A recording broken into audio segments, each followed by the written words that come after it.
የአማራ ተወላጅ የሆኑ 17 የደምቢ ዶሎ ዩኒቨርሲቲ ተማሪዎችን የበላው ጅብ መጮህ የጀመረ ይመስላል። ከዚህ ጋር በተያያዘ የያዝነው መረጃ አለ፣ ተሰሙታላችሁ። የፋሽስቱ ብልጽግና አገዛዝ ሰራዊት እየፈረሰ ፋኖን መቀላቀሉ ቀጥሏል። አፋብኃ ምኒልክ ዕዝ ልጅ ኢያሱ ኮር የጎፋ ክፍለ ጦርን የተቀላቀለው የብልጽግና የመከላከያ ሰራዊት አማራ በመሆናችን እኛም ተገፍተናል፣ አማርኛ ተናጋሪ ዋርድያ እንኳን በዱላ ነው የሚጠብቀው ሲል የፋሽስቱን ስርዓት አማራ ጠልነት ገልጾ በስርዓቱ ዘረኝነት እየደረሰ ያለውን ግፍ ተናግሮ ያልቅም፣ ስርዓቱ ለሁሉም ኢትዮጵያን የሚበጅ አይደለም ብሏል።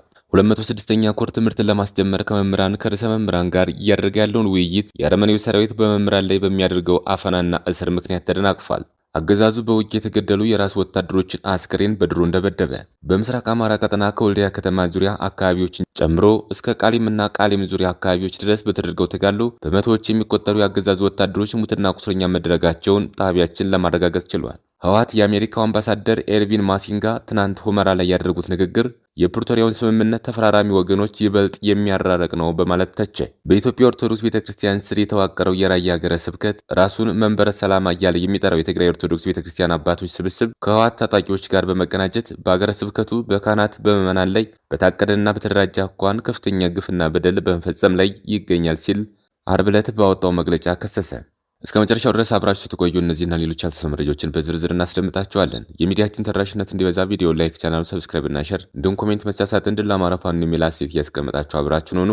እነሆ ወደ መረጃችን ገባን። የፋሽስቱ ብልጽግና አገዛዝ ሰራዊት እየፈረሰ ፋኖን መቀላቀሉ ቀጥሏል። አፋብኃ ምኒልክ ዕዝ ልጅ ኢያሱ ኮር የጎፋ ክፍለ ጦርን የተቀላቀሉ የብልጽግና የመከላከያ ሰራዊት አማራ በመሆናችን እኛም ተገፍተናል፣ አማርኛ ተናጋሪ ዋርድያ እንኳን በዱላ ነው የሚጠብቀው ሲል የፋሽስቱን ስርዓት አማራ ጠልነት ገልጾ በስርዓቱ ዘረኝነት እየደረሰ ያለውን ግፍ ተናግሮ ያልቅም፣ ስርዓቱ ለሁሉም ኢትዮጵያን የሚበጅ አይደለም ብሏል። በጎጃም ግንባር ደግሞ ሁለት ተቃኝና መሐንዲስ የአገዛዝ ሰራዊት ፋኖን ተቀላቅለዋል። ኤልያስ ጫሌ አዳነ ከ6ኛ ዕዝ 600ኛ ኮር 75ኛ ክፍለ ጦር 5ኛ ሬጅመንት እና መኳንንት መላኩ 25ኛ ክፍለ ጦር 3ኛ ሬጅመንት ከሰዴ ወረዳ አገዛዝ በአማራ ላይ እያካሄደ ያለውን አስነዋሪ ተግባርና ስራ በማስጠላቱ ጥር 8 2018 ዓ.ም የአፋብኃ ቴዎድሮስ ዕዝ 201ኛ ኮር 64ኛ እና 54ኛ ክፍለ ጦርን ተቀላቅሏል። መረጃው የሚኒልክ ዕዝ እና ቴዎድሮስ ዕዝ ህዝብ ግንኙነት ክፍል ነው። 206ኛ ኮር ትምህርት ለማስጀመር ከመምህራን ከርዕሰ መምህራን ጋር እያደረገ ያለውን ውይይት የአረመኔው ሰራዊት በመምህራን ላይ በሚያደርገው አፈናና እስር ምክንያት ተደናቅፏል። የ206ኛ ኮር በድርጅቱ በአፋብኃ መመሪያና ደንብ መሰረት ትምህርትን በተመለከተ ባቀረበው ጥናታዊ ሰነድ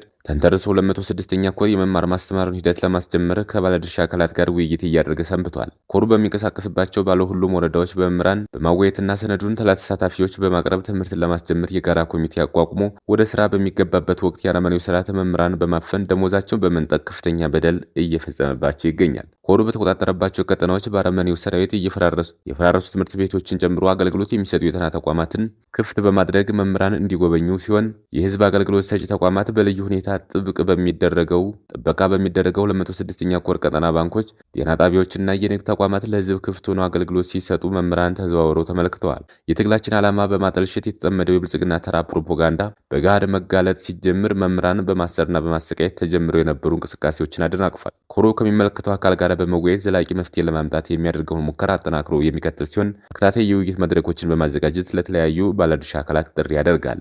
አገዛዙ በውጊያ የተገደሉ የራሱ ወታደሮችን አስክሬን በድሮን ደበደበ።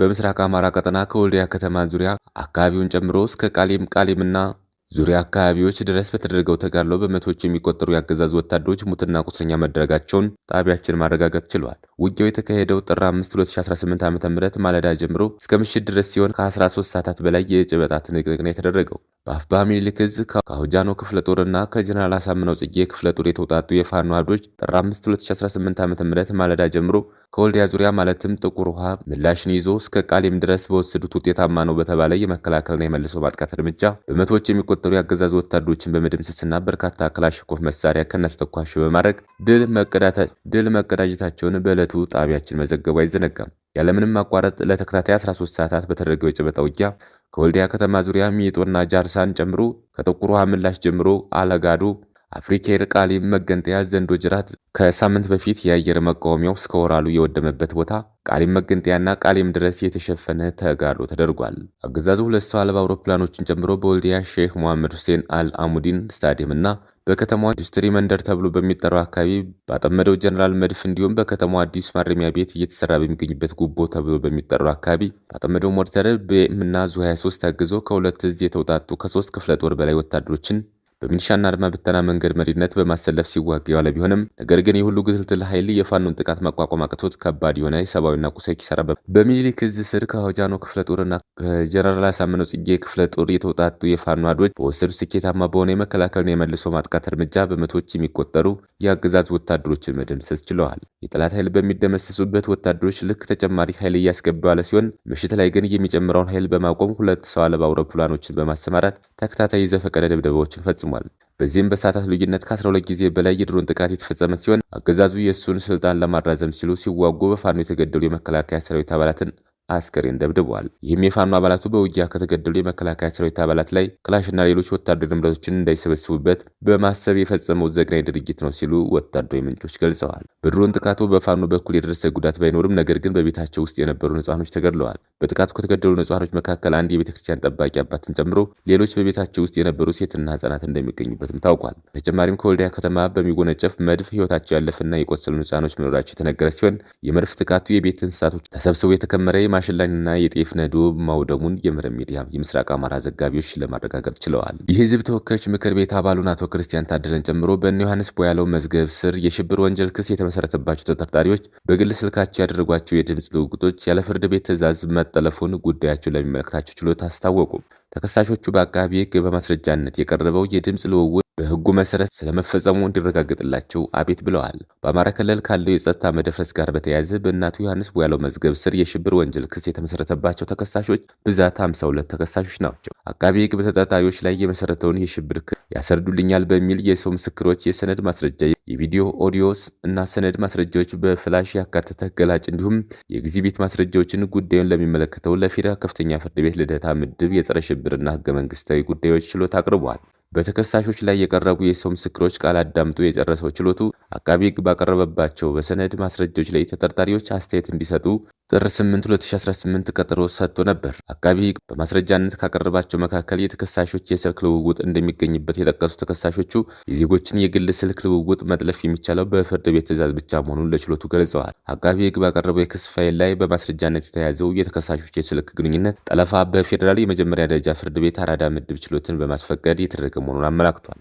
ህወሓት የአሜሪካው አምባሳደር ኤርቪን ማሲንጋ ትናንት ሁመራ ላይ ያደረጉት ንግግር የፕሪቶሪያው ስምምነት ተፈራራሚ ወገኖች ይበልጥ የሚያራርቅ ነው በማለት ተቸ። ህወሓት የትግራይ ህዝብ ከወልቃይትና ሁመራ አካባቢ ያፈናቀሉ ኃይሎች በስልጣን ላይ ያሉ ተፈናቃዮች ደህንነታቸው ተጠብቆ ሊመለሱና እርቅና እውነተኛ ፖለቲካዊ አማራጭ ሊኖር አይችልም ሲል ዛሬ በወጣው መግለጫ አቋሙን ገልጿል። አምባሳደሩ ፖለቲካን ወደ ጎን ገፋ በማድረግ ህዝብን ማስገደብ ያስፈልጋል ማለታቸው የተቸው ህወሓት የጦርነቱ ዋና ምክንያት ፖለቲካዊ ቀውስ መሆኑን መዘንጋት የፕሪቶሪያው ስምምነት መሸርሸር ነው በማለት ተችቷል። ገንቢ አስተዋጽኦ ማድረግ በሚያስፈልግበት በአሁኑ ወቅት ዓለም አቀፍ አጋሮች ጨምሮ ማንኛውም ወገን ጠቃሚ ያልሆኑና አለመተማመንን ሊያባብሱ የሚችሉ አስተያየቶች ባይሰጡ እንደሚመረጥም ህወሓት አሳስቧል። በአማራ ክልል ሰሜን ሸዋ ዞን የጣርማበር ወረዳ መቀመጫ የሆነችው የደብረ ሲና ከተማ አስተዳደር ተቀዳሚ ምክትል ከንቲባ ወንድም ሲገኝ ማሙዬ በድንገተኛ የታጣቂዎች ጥቃት ተገደሉ። የወረዳው አስተዳደር ተቀዳሚ ምክትል ከንቲባ በታጣቂዎች በግፍና በአሰቃቂ ሁኔታ ተገድለዋል በማለት ዛሬ ባሰራጨው መረጃ ግድያውን አውግዟል። ክፉዎች አመራሩን አካላቸውን ቢገሉትም አመራሩ ለህዝባቸው ያሳዩትን ቅንነትና የሰሩትን መልካም ስራ ግን ከታሪክ ገጽ ሊያጠፉት አይችሉም ያለው የወረዳው አስተዳደር አመራሩ ለደብረ ሲና ከተማ ልማት ሌት ተቀን የተጉና ለህዝቡ ጥያቄ ቀረቤታ የነበራቸው እንደነበሩ ገልጿል። ታጣቂዎቹ የተቀዳሚ ምክትል ከንቲባው ህይወት ብቻ ሳይሆን ለከተማው የነበራቸው ታላቅ ራዕይና ህልም አጨልመዋል በማለት የወረዳው አስተዳደር የገለጸ ሲሆን የአንድን አመራር ህይወት በጭካኔ ማጥፋት ትልቅ አገራዊ ኪሳራ ነው በማለትም ግድያውን ኮንኗል። በኢትዮጵያ ኦርቶዶክስ ቤተክርስቲያን ስር የተዋቀረው የራያ ሀገረ ስብከት ራሱ መንበረ ሰላማ እያለ የሚጠራው የትግራይ ኦርቶዶክስ ቤተክርስቲያን አባቶች ስብስብ ከህወሓት ታጣቂዎች ጋር በመቀናጀት በሀገረ ስብከቱ በካህናትና በምዕመናን ላይ በታቀደና በተደራጀ አኳኋን ከፍተኛ ግፍና በደል በመፈጸም ላይ ይገኛል ሲል ዓርብ ዕለት በወጣው መግለጫ ከሰሰ። ሀገረ ስብከቱ በመንበረ ሰላማው አጋፋሪነት የህወሓት ታጣቂዎች የራያ ሀገረ ስብከት ጽሕፈት ቤትን እና የወረዳው ቤተ ክህነት ቢሮዎች በኃይል በመቆጣጠር የቤተ ክህነቱን ንብረቶችና ቅርሶች ዘርፈው ወታደራዊ ካምፕ አድርገዋቸዋል በማለት ከሷል። የህወሓት ታጣቂዎች የመስቀል ክብረ በዓል ማክበሪያውን አደባባይ ላይ ወታደራዊ ካምፕ በማቋቋም የዘንድሮው የደመራ በዓል እንዳይከበር እንቅፋት ፈጥሯል በማለትም ሀገረ ስብከቱ ወቅቱ ራሱን መንበረ ሰላማ ብሎ የሚጠራው የሃይማኖት አባቶች ቡድን የራያ ሀገረ ስብከት የተቋቋመው አካባቢውን ወደ አማራ ክልል ሰሜን ወሎ ዞን ለማካለል ነው የሚል ፕሮፓጋንዳ በመንዛት ህዝቡን ለማደናገርና ዓላማውን ለማሳካት ጥረት በማድረግ ላይ ይገኛል በማለትም ሀገረ ስብከቱ ኮንኗል። ክቡራትና ክቡራን የቻናላችን ቤተሰቦች ለሰዓቱ ያዘጋጀናቸው መረጃዎች እነዚህ መስሎ ነበር። በሌላ የመረጃ ሰዓታችን እስክንገናኝ ድረስ የዩቲዩብ ቻናላችን ሰብስክራይብ፣ ሼር እንደዚሁም ላይክ እያደረጋችሁ ጠብቁን። ቸር ያገናኘን። መልካም ቆይታ